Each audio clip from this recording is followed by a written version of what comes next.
Hey there, hi, welcome to the channel. I am Garrett and thank you for spending some time with me today because in this video, we've got to talk about some of these high-end, these luxury, these expensive things that sometimes they look cheap. Overall, they just look bad and we have to discuss it. Now, the first thing I see that is supposed to be luxury and high-end and modern and sophisticated and all of the things that look, it's rough, okay? It doesn't make a lot of sense to me is the tube vent hood. The tube vent hood, it's what it sounds like. It is a tube. It's a tube. It looks like a dryer vent, if you want the truth, okay? Yeah, I don't like that. I don't like that. It's not giving what you think it does. We're like reinventing the wheel for no reason and make it make sense to me. I don't personally love this one because, like I said, it just looks like a tube. Like it's giving dryer vent. Like that's what that looks like to me, which is, I have a dryer and it has a vent. I don't have to look at it though because it's in a wall. Like, I don't know what more to say about it than that. The other thing is about functionality. Sometimes you think, oh, it's high end. It's got to be the best.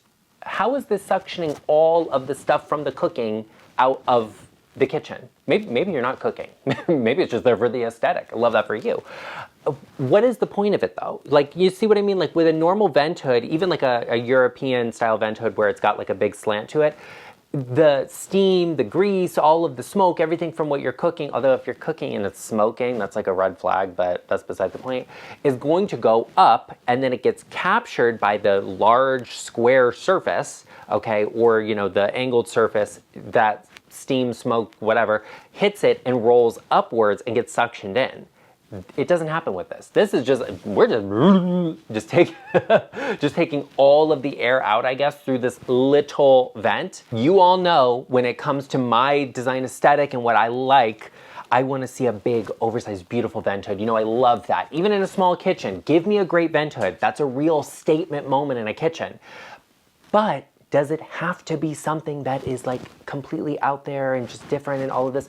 Maybe something that is a little bit more normal, a little more standard, and we know functions properly is the best option. While we're on the topics of kitchen, there is something we must discuss. Yeah, we gotta talk about it. And that is the cooktop in the kitchen island.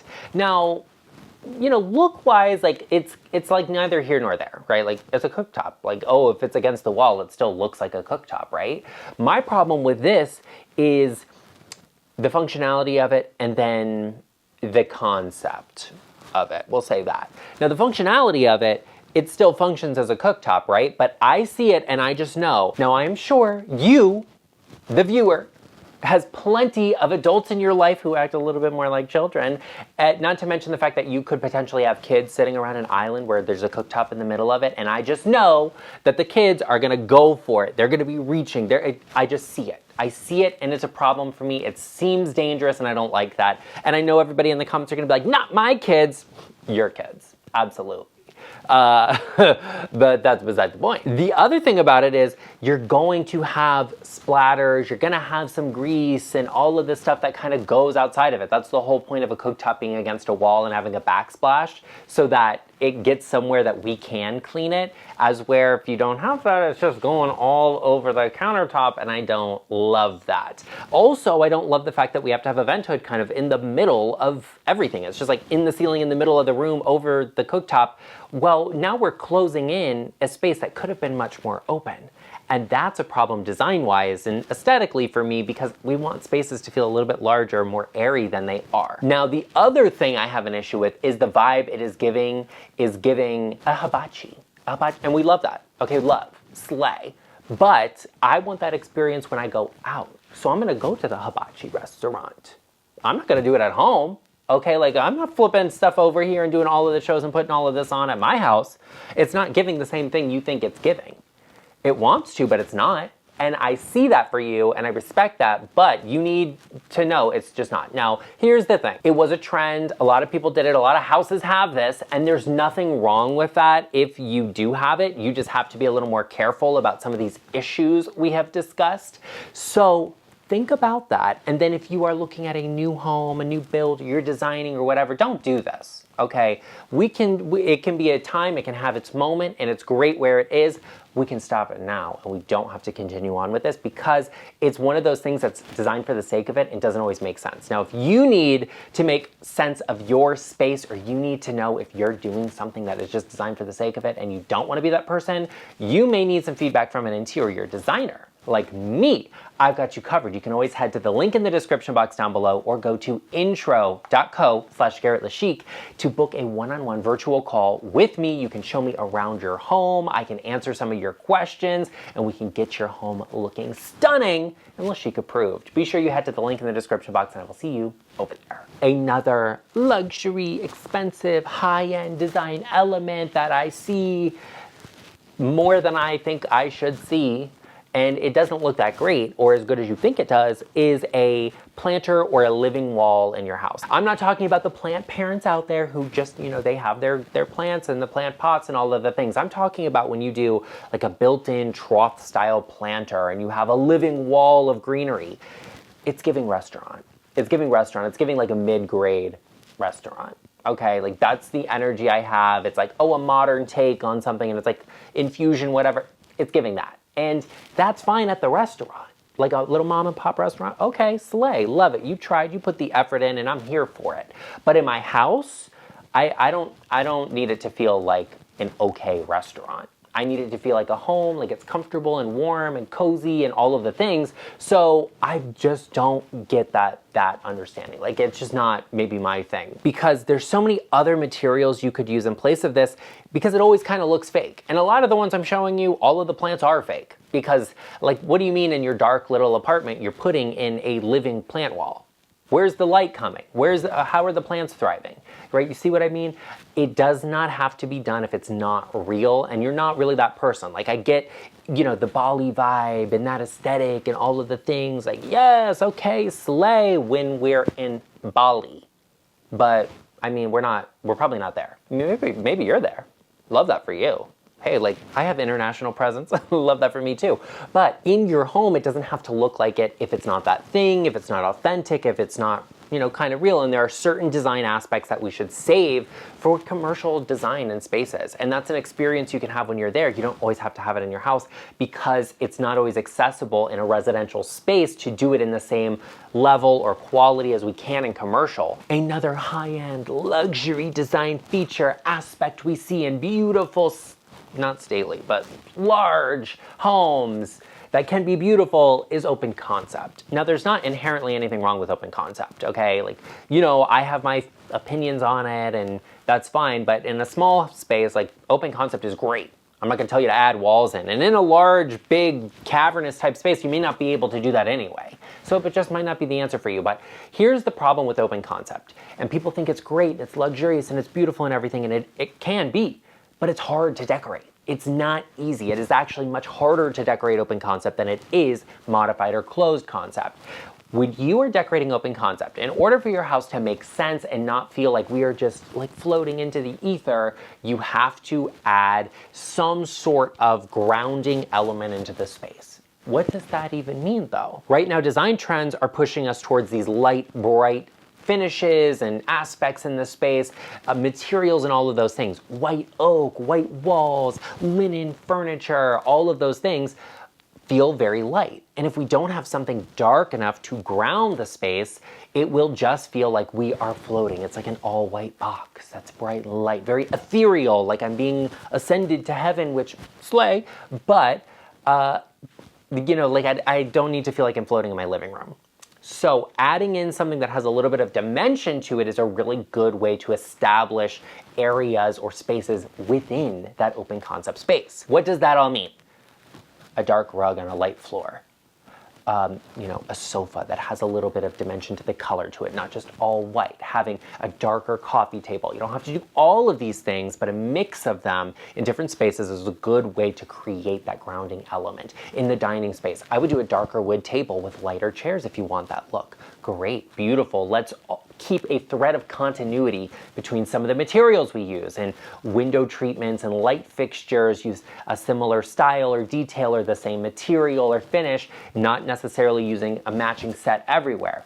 Be sure you're creating consistency throughout a large open concept space in order for it to actually feel like it's comfortable, like it is usable, and it's not just like this pretty, perfect, light, ethereal thing that doesn't always make sense or feel the most comfortable. Oh, there's Arden. He took a break from his scheduled nap time to come and say hello to his fans, supporters, community, and admirers, to say hello and to say that this is a great moment, the opportune moment, if you will, to join us and become a part of our LeChic family by hitting that subscribe button. It costs you absolutely nothing, but it means the world to us. You can also pull out your smartphone and scan this QR code right here that will take you to the channel homepage and make it much easier for you to subscribe. I'd greatly appreciate if everyone watching could give this video a like and give us a little bit of hype to get it shared across the platform. But the big question everyone wants to know is, Arden, are you going to hang out or you want to go back to your nap? What's the verdict? What have you decided? You want to gaze into my presence? Not surprised. Okay. You can lay here and do it. Love that for you. Okay. Now, another conversation we have to have about expensive things that sometimes look cheap, that don't always look great, sometimes just look bad. We have to talk about some of the luxury bath finishes we see all of the time for bathrooms, whether it's details, materials, or whatever, all of the things. You have to be careful about using a trend in a space that is hard to change it out, right? If you get a trendy sofa or rug, that's a lot easier to change out than a bathroom is. Right? A bathroom is expensive and it has to be done properly and it has to be waterproof and all of the things.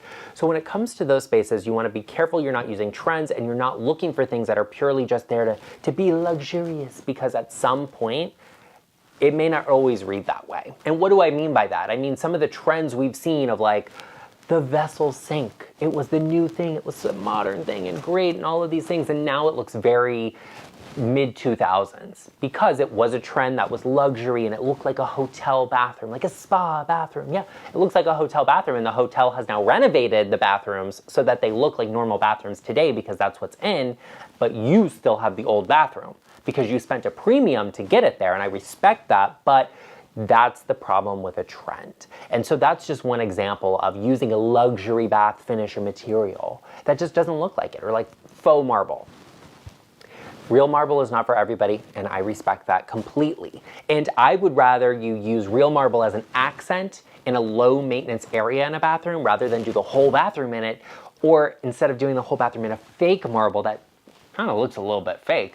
That's a problem for us because you don't know how real or how fake does that look. Did you compare it to a natural stone to see if it really gave that presence? I don't know. We're getting some really good faux looking marbles today, but 5 years ago, that wasn't the case. Using authentic materials is always a good idea, but in some areas, it's just harder to take care of them, and I respect that too. So looking for the best alternative to that is a great idea. Here's a bathroom, for example. It's beautiful, it's lovely, it's wonderful. We have a marble countertop, we have this marble detail behind the bathtub, but then we're using faux materials, or like, you know, beautiful high quality materials that are not natural stones in other areas that really make this space look and feel luxurious and high end, and it has a timeless sensibility, but it still feels modern. All of those elements can be mixed together to create a space that's more timeless and very durable and long lasting. There was a big thing with textured tiles that had movement and pattern to them, and that's really cool.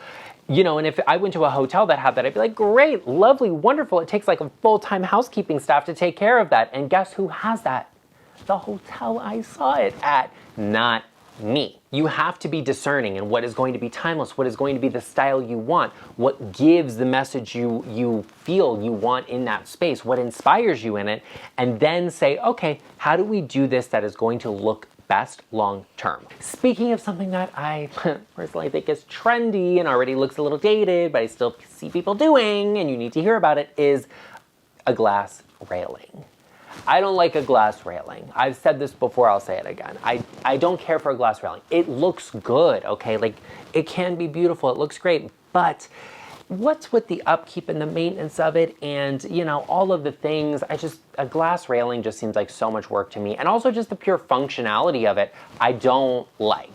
Okay, let's get into it. Now, this was sort of the modern thing, but I do feel like a railing in a house sets the stage for what is expected and what you can do with it and what the style of it is. So opting for something that is slightly more classic in a modern space, in my opinion, is a better option. It can be a fully fabricated metal railing. Love that. Gorgeous, great. Don't do that like shipyard style railing, the cable railing. No, I don't like that. I don't love a glass railing either because they look dated more quickly and it's just not something you want in your house. Also, the maintenance of glass railings. You have to clean it all of the time. I said something about kids in a video. I was like, oh, you know, the kids are gonna go over and touch it and get all of the handprints and the fingerprints on it. And you know what's on those kids' hands. It's like, you know, 10% cheese dust, 90% boogers all over the glass. Disgusting. I don't like that. Ugh. Ugh, you know, you see it and you just think it's that. I have a bulldog, okay? He loves to rub his face on things because he doesn't, I don't know if he understands the presence of glass or if he's just like, you didn't give me enough treats today, so I'm gonna punish you and rub my face all over it. But you know, he gets his little nose print, his little jowl marks on it and all of those things. It's cute because I love him, but it's not cute when I have to look at like smudges on glass doors and stuff. I guarantee you he would be doing it on a glass railing, and I don't like that. I would have to clean it all the time. Do you know how expensive glass cleaner is right now? Save yourself, spare yourself, and get a normal railing. Just saying. I like to be able to grip onto a railing. Okay, if I'm walking up the stairs and I stumble, my life is in danger. Danger? I'm not trusting a piece of glass to support me. I don't want to, like, it's a piece of glass. It's like thinner than this phone, okay? I don't trust it. I don't like that. I don't like that. It puts me on edge. I don't want that, okay? I want a normal railing that I can grab onto, that I can grab and shake and feel the sturdiness of, not like, oh, am I gonna break the glass? Like, no, glass is for picture frames. Glass is for windows, okay? Okay, babes, it's not for railings. That's why I just don't love glass. It's more complicated than it needs to be. It's not giving the look you think it is, okay? I think it will be dated very quickly. I think it's dated right now. We've been doing it for like 10 years plus. I don't like it. I didn't like it then, I don't like it now. Glass railings are so expensive. The cost of glass today is insane. And then you put it in, and it has all these issues? Absolutely not. For me, it's a pass. There are much better options you can do that still feel modern and interesting and cool without having to like squeegee a bunch of glass railings in your house. Like, it's bad enough that there's that many windows, but now I gotta do the railings too? A mistake was made, and I would never be the one. No, all of the things we discussed today are a mess and a problem, and I would recommend you avoid or correct if you can, unless you really like it, but that's your choice. Avoid things in your house that are gonna make it look dated by checking out this video right over here, and I will see you over there.